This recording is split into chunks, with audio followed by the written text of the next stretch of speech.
reality check. Go. Time for a reality check.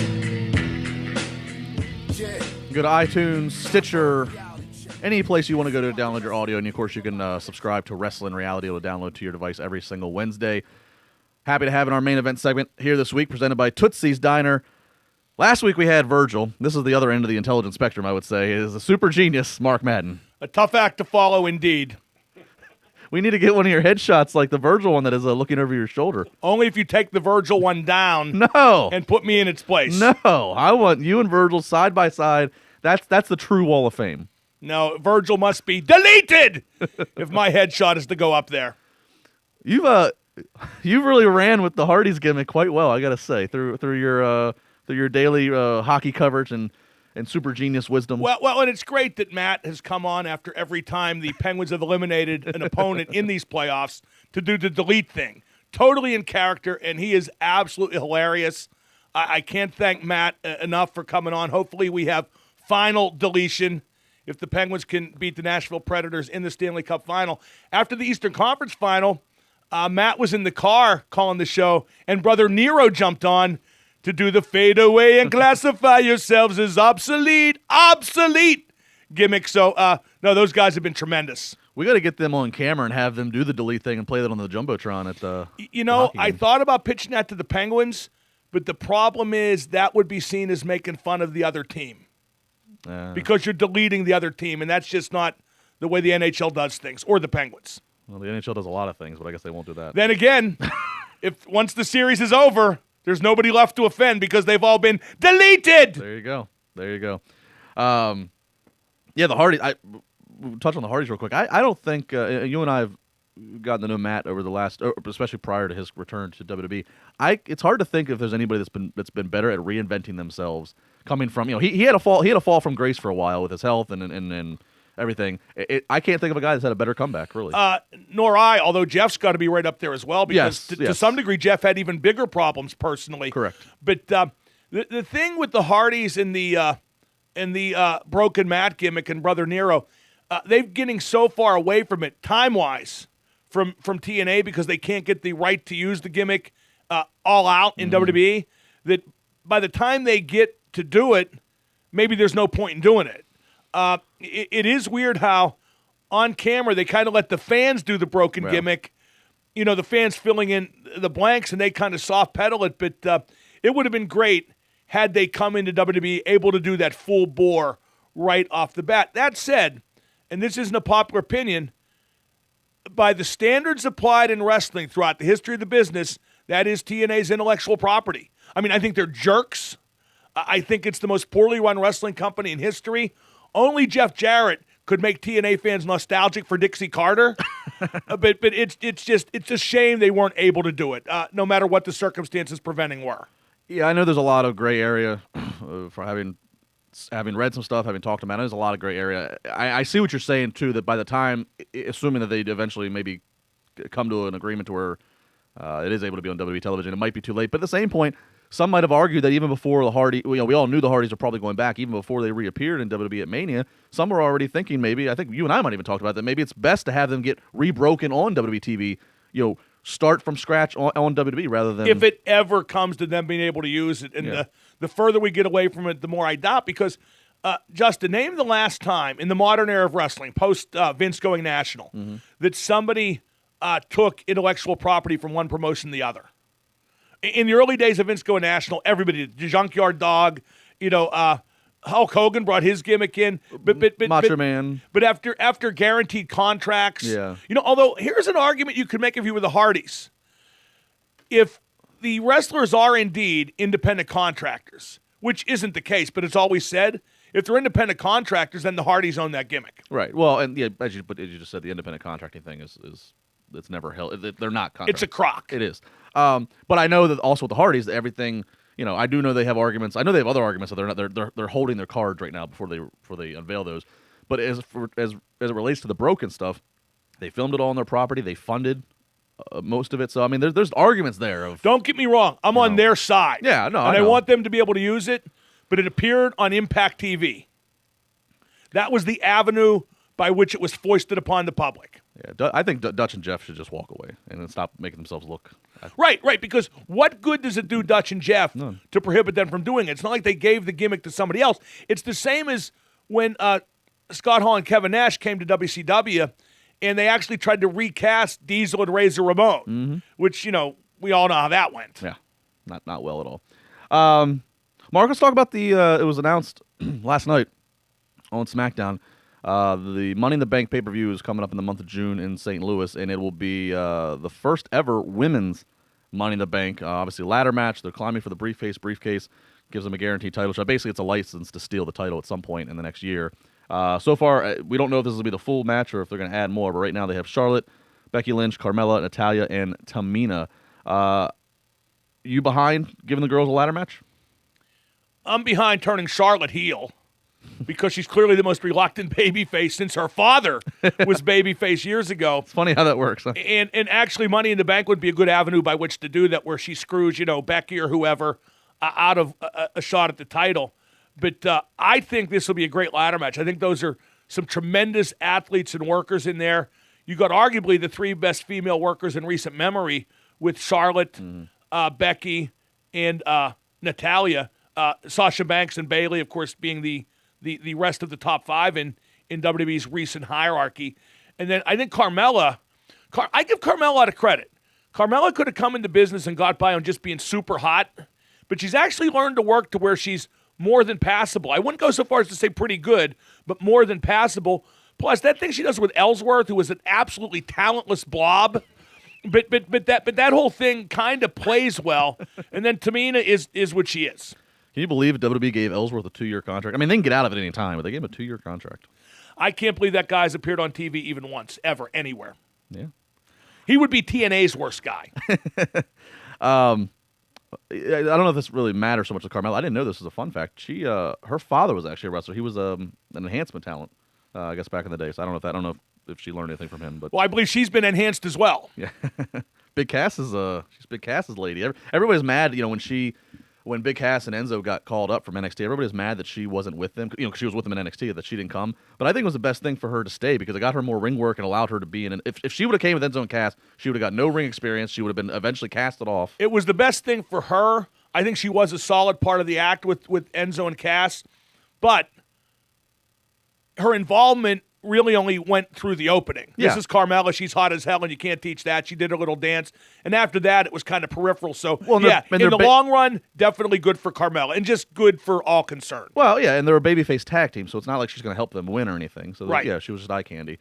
You talk about Charlotte. Obviously, I can't disagree with you on Charlotte's talent and also a reluctant babyface.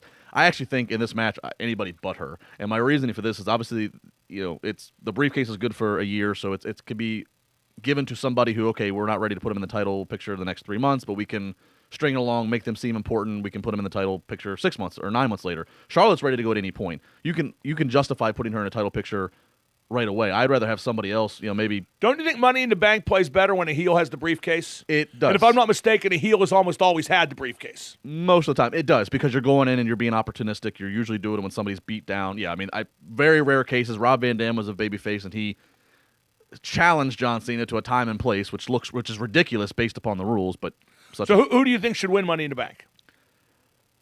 I go to Natalya. They're finally putting some stock behind her. Yeah, and if she got it, I agree. If she got it, she could do, I've deserved this my entire career, that sort of shtick, and it would play well. Yeah, they're finally putting some commitment behind her. I like the heel. I saw her live, most recently I saw her live a few weeks ago in Manchester, New Hampshire for SmackDown, and she really is taking a true ownership of her heel gimmick. It's great.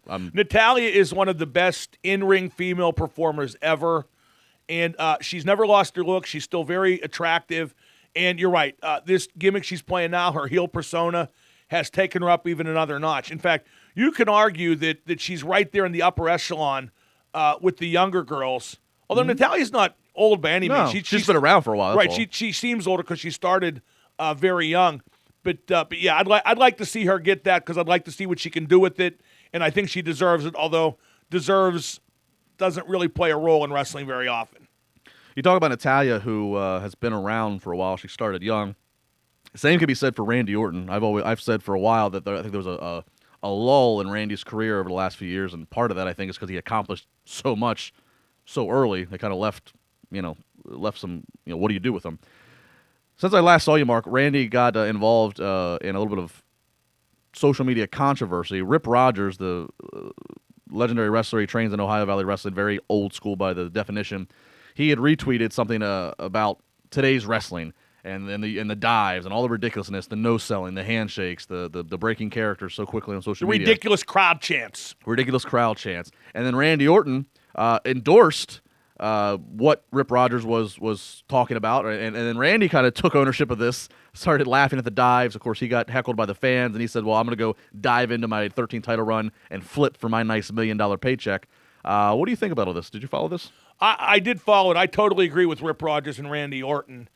And I'm going to relate a story from WCW. I remember back when the Cruiserweights first started to really take off in WCW, that this is before I got on TV, and I'm standing backstage near the gorilla position, and I forget which two Cruiserweights went out and had a heck of a match. I think it was two of the Mexicans. And they came back through the curtain after getting, a big crowd pop, and obviously I'm sure they were praised in the newsletters, the Meltzer sheet after that for how many stars or whatever. And Scott Hall was waiting to go out there. And he goes, hey, guys, great match. I'm going to go out there right now and get a bigger pop with the headlock. Mm-hmm. And he's right. It's not about, getting a 4 or 5 star match in somebody's mythical rating system.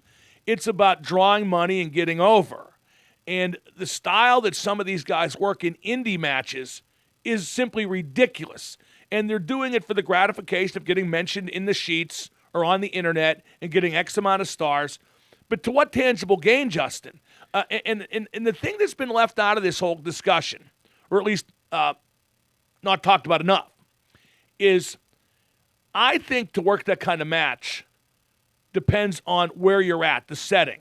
For example, to try to do a 5-star match to put your body at great risk and will shorten your career significantly if you do too many of them, to do that kind of match for 200 people to get $200 is ridiculous. You're absolutely stupid if you do that. Now, if you're doing it at like a PWE show or a Ring of Honor show where there's a lot of people there and you're getting a decent payday and you could legitimately further reputation because it's going to be seen by a lot of people after the fact, be it on YouTube or on DVD sold by these promotions, whatever, then I kind of get it. I think you could still go too far in that regard, but I kind of get it.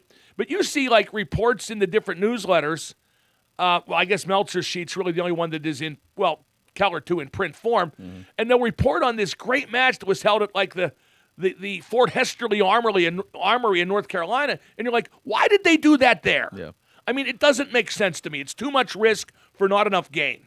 I think the whole, and I know it's different strokes for different folks, and I know there's an audience out there, but it's not the widest portion of the audience. But I think this is all a result of, over time, the wrestlers getting smaller. Everybody became a wrestler. And so... Well, right. This is the first generation of wrestlers and fans that grew up without any kayfabe. Right. Okay, so the notion became that anybody could do it, then anybody started to do it. And you know who hurt the business a lot? This is terrible to say because they were both great performers. When Daniel Bryan and CM Punk became stars, that really reinforced the notion. You didn't have to be big. You didn't have to look the part. All you had to do was go out there and have great personality in the case of both, or constantly flip-flop and fly like Daniel Bryan did. But look at what it got Bryan. Yeah. A significantly shortened career. Absolutely. Yeah, when everybody, I think I even said this, a version of this to Rip when we had him on the show here a few weeks ago, which people can go back and listen to and download. After Beyond the Mat and after Vince bought up WCW and ECW, more people knew how to find wrestling schools. It wasn't a secret anymore. Anybody could just put a trampoline in their backyard or turn a camera on. And so guys who are smaller, who don't have a body, their way of compensating was, let me jump off something, let me jump a lot, let me do this, that, and there was no psychology to it. There's no interest to it. There's no. Well, right. All the high risk moves now are the latter day cut your head off. Yeah. You could cut your head off to get easy attention. Now guys flip flop and fly. I mentioned CM Punk. Did you see this? He got offered $1 million from a promotion in England to come up here on some big tournament they're doing this summer. $1 million. All he had to do is show up and wrestle one match. $1 million. Well, no, if it's a tournament, would he job in the first round? Well, you never know. They can always. I'm sure he wouldn't care. They can always. Yeah, he wouldn't care. Give him a bye to the final. Yeah, you probably could. Like Karate Kid 2. Playing game. The defending champ gets a bye to the final. Yeah. I'd take it. I figured you would. I mean, I would too. Even after like taxes and all that stuff, you're going to go home with what, $400,000. Well, and I don't know the terms of the deal, but if he can sell merch while he's there, I mean, there's all kinds of money. But I don't think he'll do it. Do you? No, he won't do it. But and I'm a Punk fan. I'm a Daniel Bryan fan. But just I'm annoyed by Punk's righteousness. I will never deny that CM Punk, he had made himself a star. He worked his ass off, and not only he can be. Yes, he could be guilty of a lot of things we're talking, especially in his earlier days. But he also found, he can work with Johnson. He worked different styles. I'll give him all the credit that way. I just can't stand the righteous assholeness in him. That's just me. But yeah, he's always had a lot of that in him. But I'm sure he doesn't care what I think of him. CM Punk's a nice bunch of guys. I've had him on my radio show where he was the most cooperative, pleasant guy ever. I've had him when he was combative and ornery. Yeah. So he is what he is, and you know what? If he's happy, that's what counts most. Yeah, I can't. Now, if in 25 years nobody's going to remember who he was. Now we'll see how happy he is that he didn't leave a longer and stronger legacy. You think that's true? Oh yeah, I do. I think the business now has become more disposable than ever. I think the wrestling business in 25 years, I remember him. The average Joe Schmo that's walking outside this building.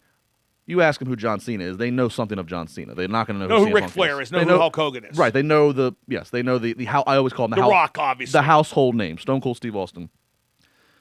In 25 years, the Joe Schmoes won't know who CM Punk is, but the wrestling business, the wrestling fans will always know who he is. Actually, probably because of how he departed WWE. The wrestling business will be in pitiful shape in 25 years. I know I'll be dead by then. I know You're forecasting that there won't be any wrestling for me to talk about. So. That's right. You'll be out of a job. Yes, I will. You'll be out in the street with Joe Schmo.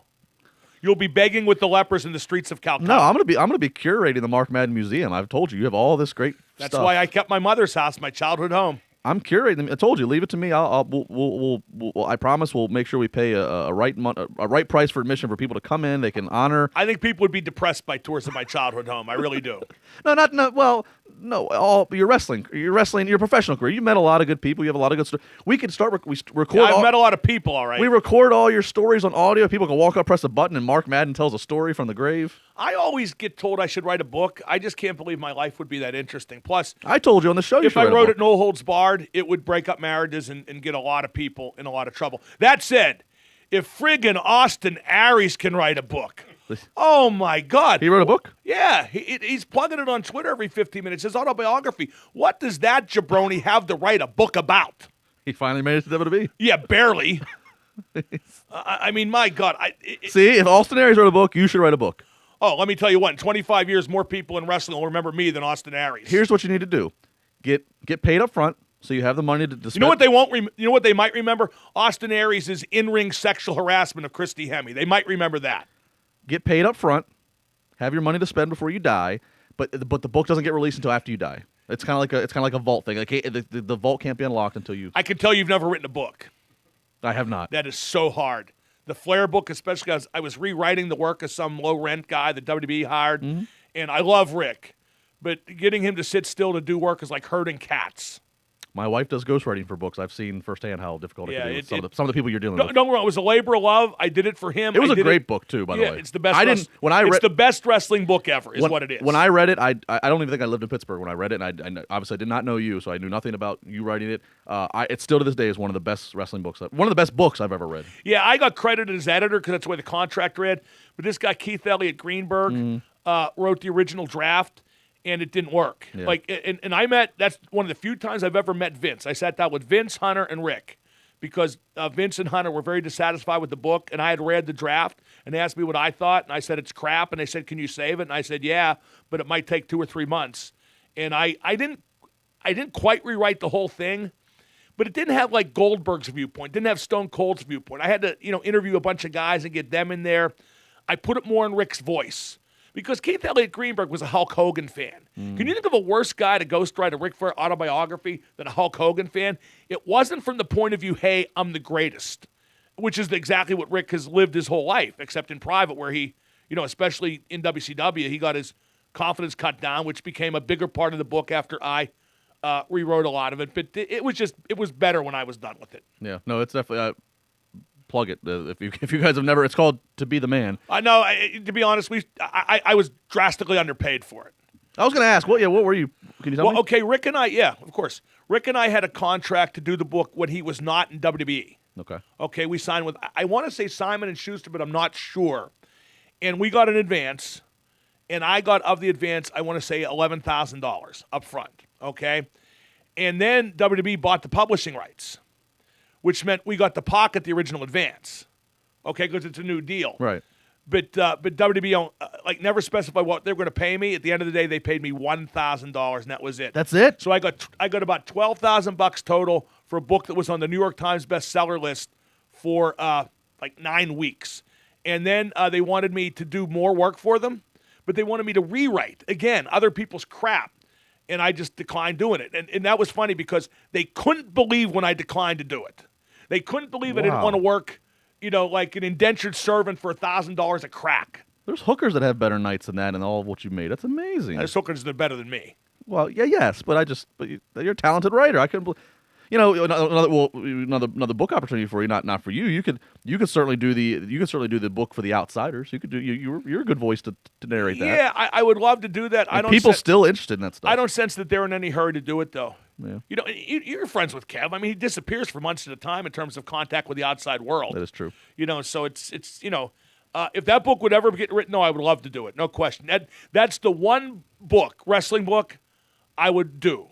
Everything else, I don't think I'd want to do. Just the way you can impersonate Scott Hall, it already qualifies you. I don't think it's that good an impersonation. No, here's what makes you good. You know what makes it good, yo? Your eyes. It's actually. And not only that, I got the pattern down right. Not the voice, but the tempo of the way he talks, yo. It's a lot. I spent a lot of time with Scott, and Kev. Nobody really imitates Kev. Yeah, Kev's kind of hard to imitate, actually. Really, I don't. And plus, Scott feeds great lines. Like, I was in the car with him and Paige once, and Paige was squeezing limes into Coors Lights. Like Corona, but with Coors Lights. And Scott goes, wait a minute. You're squeezing limes into Coors Lights? And Paige goes, yeah, like Corona. And he looks at me and he goes, bro, how redneck Riviera is that? Follow him on Twitter, @MarkMaddenX, of course, presented by Tootsie's Diner in Coraopolis, PA. Breakfast, lunch, whatever you want. We're about to go enjoy some fine Tootsie's Diner. Mark, thank you as always. Again, you can leave a comment on the video. Tell Mark you want to see him write a book about him. Maybe we can get the petition going. Wrestling Reality every single Wednesday. Subscribe, download. Don't you know by now I ignore what the people want? I will bring them to your doorstep. We were gonna. No, you won't. It's Wrestling Reality.